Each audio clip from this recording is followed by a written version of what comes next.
Yang paling dahsyat ini nanti yang akan kita bahas. Ada rizki bahkan yang belum dicari, dia sudah datang min haitsu la yahtasib, dari sisi yang tidak dia.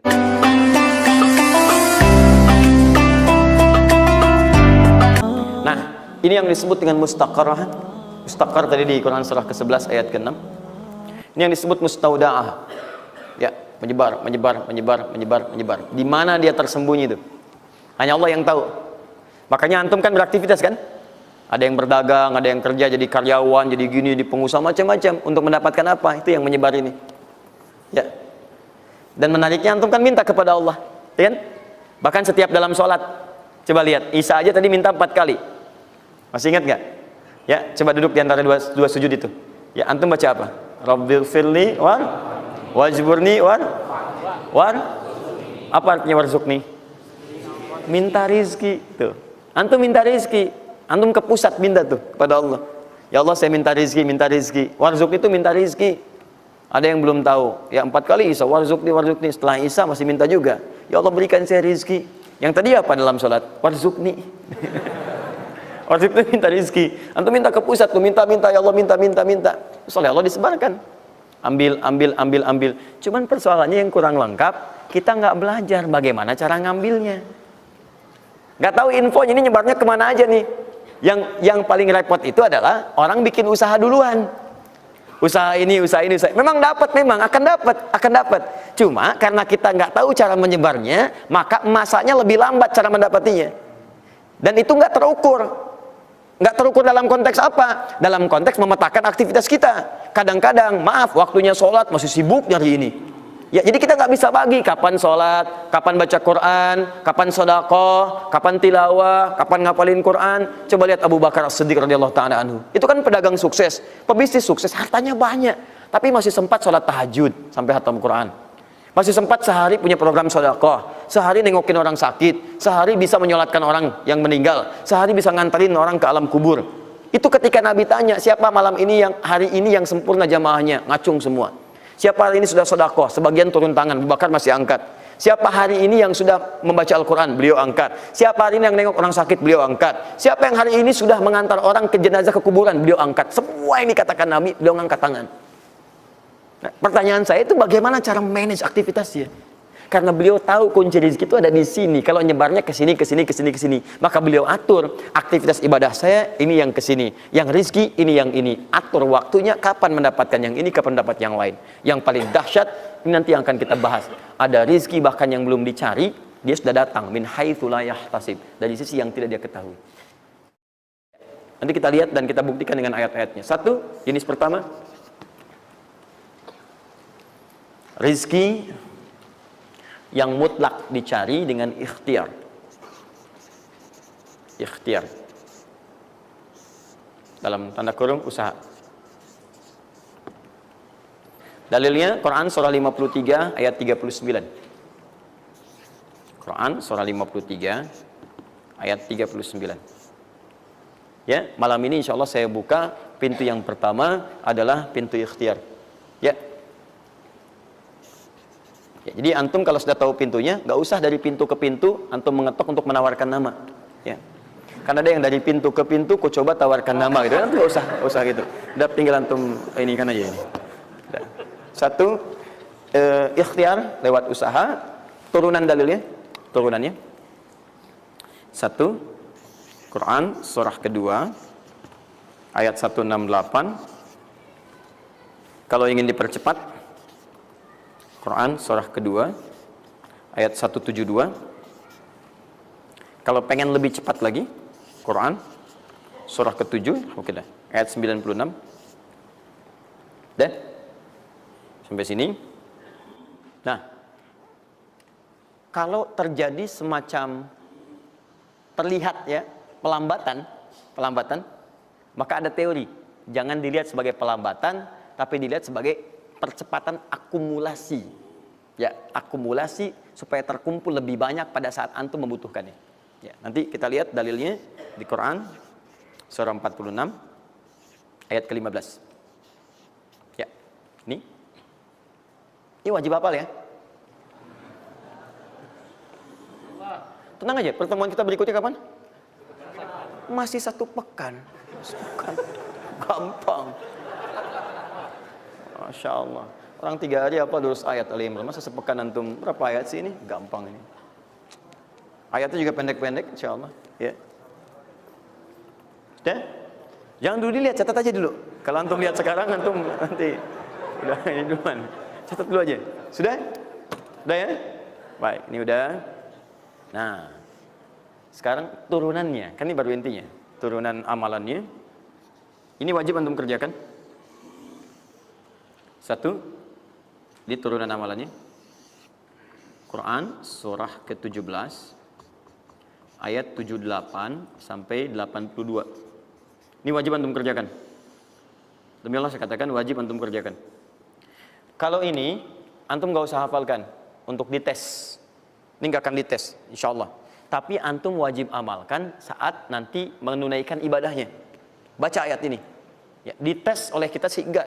Cuman saat antum kerjakan mesti hafal ini saat ibadahnya. Ya.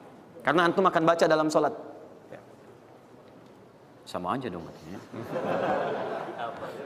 Teruskan? Terus. Quran surah ke-73 ayat 1 sampai 20. Tidak akan muncul di ujian. Insyaallah. Dah? Teruskan? Quran surah ke-15 ayat 9.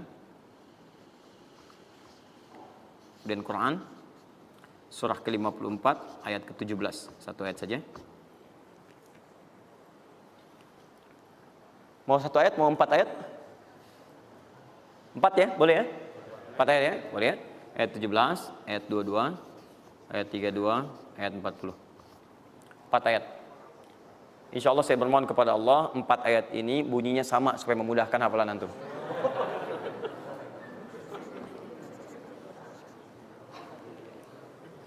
Lima.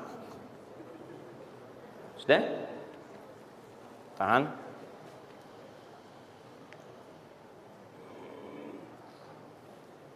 Sudah? 5. Amalkan yang Quran surah ke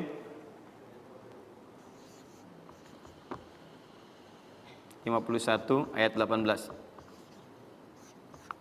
Ini untuk mempercepat pengabulan doa. Jadi kalau antum minta seketika. Sudah?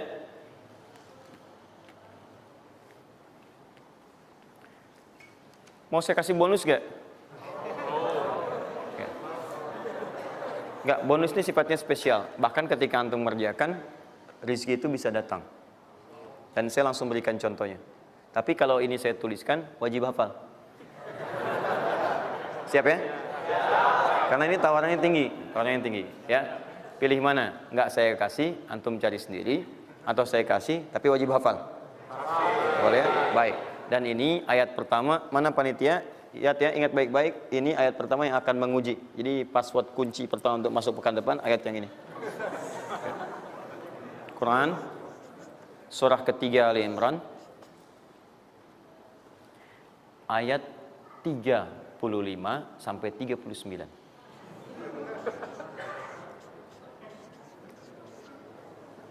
Gampang ya? Alhamdulillah.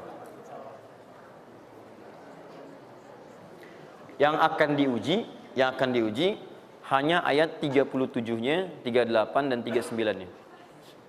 Yang diujinya 37, 38 dan 39. Panitia boleh acak mau tanya yang mana dulu ya. Tapi itu ayat yang pertama, yang selanjutnya 3 ayat berikutnya bebas pilih. Sudah? Nah, ini bagian pertama. 1, rezeki yang didapatkan dengan ikhtiar. Kedua,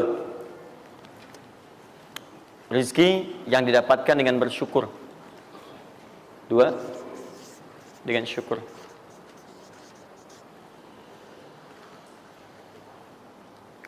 Dalilnya Quran surah ke-14 ayat 7. Quran surah 14 ayat 7.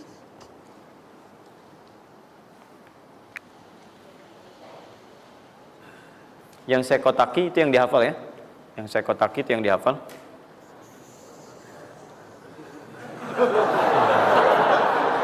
Ya. Nggak, ini inti ayatnya. Saya serius, ini inti. Ini harus ada, harus ada. Karena ini saya sering katakan ketika Anda menghafalkan, itu spirit ayatnya ada dalam jiwa kita. Kalau bisa udah otomatis gitu. Udah otomatis. Jadi begitu antum mengerjakan itu, antum ingat. Dan ketika antum berniaga pun, antum ingat. Jadi kalau antum sedang misalnya usaha apa, ada sholat tuh, antum refleks. Sholat. Karena tahu dengan sholat itu rezeki bertambah, bukan berkurang. Jelas ya? Nah, terus kan? Ini Quran surah 14 ayat 7. Saya naikkan ke atas ya. Turunan amalannya, turunannya. Quran surah ke-9 ayat 103. Saya urutkan berdasarkan amalan. Dan Quran surah 9 ayat ke-60.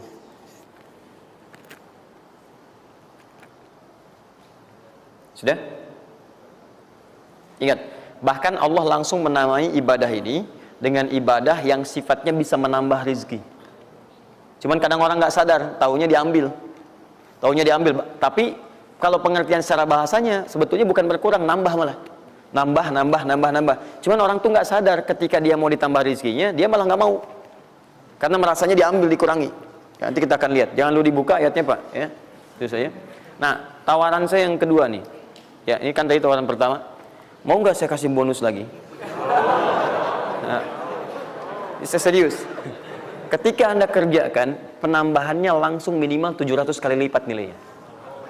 Mau? Alhamdulillah. Sama, ini 3, ini pun harus 3. Ya. Quran surah kedua ayat 261 sampai 263. Nah, ini saya kotakin.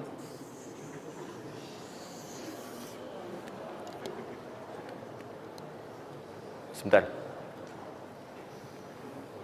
Quran surah kedua ayat 261 sampai 263. Saya mohon izin ya, saya lihat dulu satu. Supaya nggak online maksud saya. Pokoknya Anda online ada masalah dengan saya nanti. Nanti saya kasih di akhir, rumus cepat menghafalkan. Sudah? Nah. 2.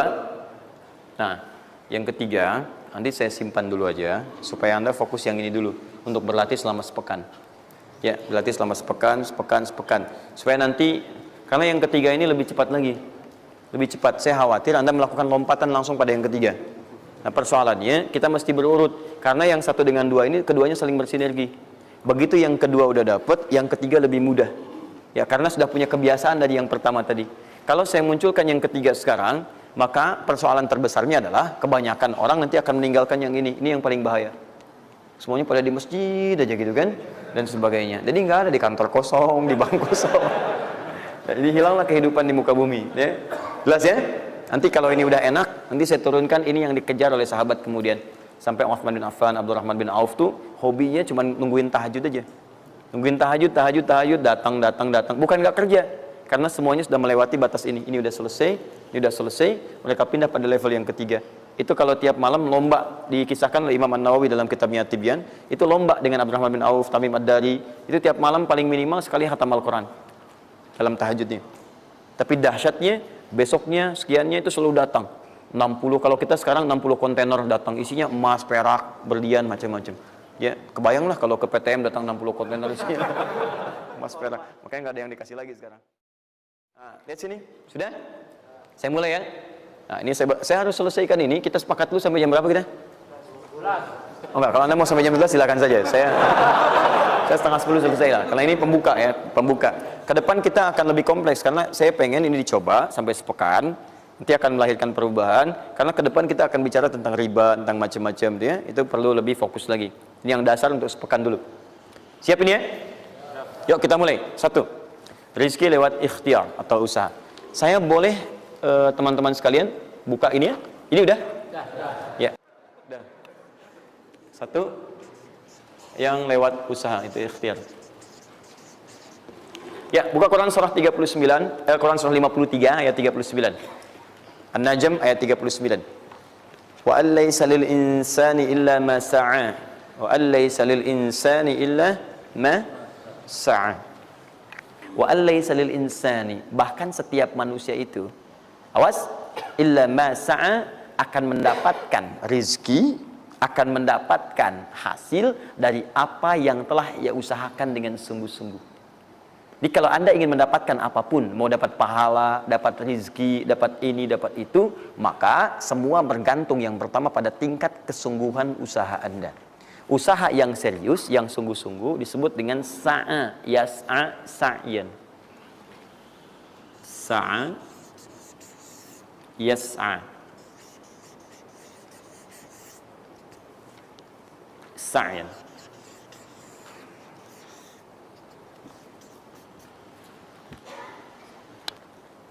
Ini sa'a, yas'a, sa'yan tidak disebutkan dalam bahasa Arab kecuali menunjuk satu usaha yang sangat serius, sungguh-sungguh.